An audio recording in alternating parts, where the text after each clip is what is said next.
اللہ پاک کے نام سے شروع جو نہایت مہربان اور رحمت فرمانے والا ہے۔ بے شمار درود و سلام خاتم الانبیاء صلی اللہ علیہ وآلہ وسلم پر۔ ہماری آج کی کلاس کا موضوع ہے حرکات۔ عربی میں زبر، زیر اور پیش کو حرکات کہتے ہیں۔ حرکت کی جمع حرکات ہوتی ہے، یعنی آج ہم نے زبر، زیر اور پیش کو سیکھنا ہے کہ ان کی ادائیگی کیسے کی جاتی ہے۔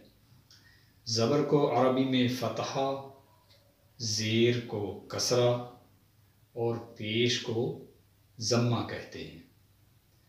جس حرف پر زبر ہو اس کو مفتوح اور جس حرف کے نیچے زیر ہو اس کو مکسور اور جس پر پیش ہو اس کو مضموم کہتے ہیں۔ جس حرف پر کوئی حرکت آ جائے اس کو متحرک بولتے ہیں، متحرک کہتے ہیں۔ زبر کو منہ اور آواز، اس کی آواز کی ڈائریکشن سیدھ میں جاتی ہے، سیدھی ہوتی ہے۔ با، خ، را، سا۔ جبکہ زیر کی جو آواز ہے، زیر کو پڑھتے ہوئے آواز نیچے کی طرف جاتی ہے، گرتی ہوئی محسوس ہوتی ہے۔ تی، سی، ری، خی وغیرہ۔ اور جبکہ پیش جو ہے اس کی ادائیگی ہونٹوں کو گول کر کے گولائی سے، نہ تمام ملانے سے، یعنی ملانا نہیں، ہونٹوں کو گول کرنا ہے، گولائی سے اس کو پڑھنا ہے۔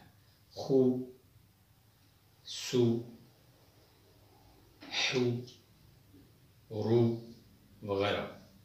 تو یہ ہے اس کی ادائیگی کا طریقہ۔ اب یہ بات بھی ذہن نشین رکھیں کہ جب بھی حرکات کو پڑھنا ہے ان کو لمبا نہیں کرنا، کسی صورت بھی ان کو لمبا نہیں کرنا۔ اگر اس کو لمبا کریں گے تو جو یہ بالکل غلط ہو جائے گا، اس کا معنی بدل جائے گا۔ مثال کے طور پر لفظ ہے خالق، خا پر زبر، لام پر بھی زبر اور قاف پر بھی زبر۔ اگر ہم نے خا کو لمبا کر دیا تو یہ بن جائے گا خالق، تو خا لمبا ہو گیا۔ یا ہم نے قاف کو لمبا کر دیا خالقا، یہ بھی غلط ہو گیا۔ تو لہٰذا ان کو لمبا نہیں کرنا، بلکہ ان کی مقدار کے برابر ہی اس کو لمبا کرنا ہے، جس کو حرکت بولتے ہیں۔ اس کی حرکت کی جو لمبائی ہے، ڈیوریشن ہے، صرف اتنی ہوتی ہے کہ خ، ر، س، لا، ما، بس۔ خالق، خالق، رازق، رازق، شاہد، شاہد، شاہدہ یا شاہدہ، یہ غلط بن جائے گا، لمبا نہیں اس کو کرنا۔ خالق، جب بھی زبر آئے اس کو لمبا کسی صورت بھی نہیں کیا جاتا۔ اب اس کے بعد ہے کہ الف جو ہوتا ہے، الف ہمیشہ خالی ہوتا ہے، یہ بذات خود ساکن ہوتا ہے اور اس سے پہلے ہمیشہ زبر آتا ہے۔ تو الف اسی حالت میں ہوگا، الف کو صرف اسی حالت میں الف کہیں گے جب یہ خالی ہو اور اس سے پہلے زبر ہو۔ اگر الف پر کوئی حرکت آ جاتی ہے، زبر، زیر یا پیش وغیرہ، تو اس کو ہم الف نہیں بلکہ حمزہ کہتے ہیں، حمزہ بولتے ہیں۔ مثلا انعمت، انعمت، یہ ان الف کے اوپر زبر، تو یہ حمزہ کی آواز آ جاتی ہے۔ الف جو ہوتا ہے وہ جوف دہن یعنی خالی منہ سے ادا ہوتا ہے۔ آپ کی زبان جو اپنی جگہ پر سٹیبل رہتی ہے، ایک جگہ پر رہتی ہے اور اس کی ادائیگی خالی منہ سے نکلتی ہے۔ ما، سا، را، لا، ہے خالی منہ سے، جبکہ حمزہ کی آواز سینے کی طرف جو حلق ہوتا ہے، جو حلق کا حصہ سینے کی طرف ہوتا ہے، حمزہ وہاں سے ادا کیا جاتا ہے۔ الحمد، ال یہ سینے کی طرف سے حمزہ ادا کیا جاتا ہے، جبکہ الف جو ہے اس کو خالی منہ سے ادا کیا، خالی منہ سے اس کی آواز نکلتی ہے۔ تو لہٰذا الف سے پہلے جب زبر ہوتی ہے، الف صرف اسی حالت میں الف ہوتا ہے، ادروائز اس کو الف ہم نہیں کہیں گے، اس کو حمزہ کہیں گے۔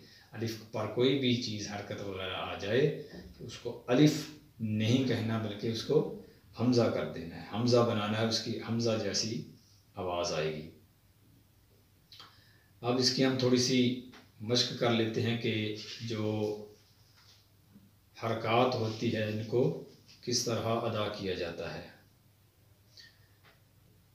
عدل، عین پر زبر، دال پر زبر، لام پر زبر۔ اگر ہم نے اس کو ہجے کرنے ہیں، جوڑ کرنے ہیں، تو اس کا طریقہ یہ ہوگا، عین زبر ع، دال زبر دا، تو اب اس کو ملا دیں، آدھا بن جائے گا، آدھا، لام زبر لا، عدل، عدل، عدلا، نو غلط، عدل، عدل، اب بھی غلط، عین کو لمبا، زبر کو لمبا، زیر کو لمبا یا پیش کو لمبا نہیں کرنا، عدل، صدق، صدق، صاد زبر صو، دال زبر دا، صدا، قاف زبر قا، کیا بن جائے گا، صدق، صدقا، نو غلط، صدق، صدق، فعال، فا پر زبر، فا زبر فا، عین زبر ع، بن جائے گا فا، لام زبر لا، فعال، فعلا، غلط کر دیں گے، غلط بن جائے گا فعال۔ اس کے بعد ہے خاشیہ، خاشیہ، خا پر زبر خا زبر خا، شین زیر شی، خاشی، یا زبر یا، خاشیہ، خاشیہ، غلط، یا خاشیہ، خاشیہ، غلط، خاشیہ۔ بس اس کو اتنا ہی لمبا رکھنا ہے، اگر زیادہ لمبا کریں گے تو یہ بالکل غلط ہو جائے گا، اس کا معنی بدل جائے گا، اس کا آپ نے احتیاط کرنا ہے۔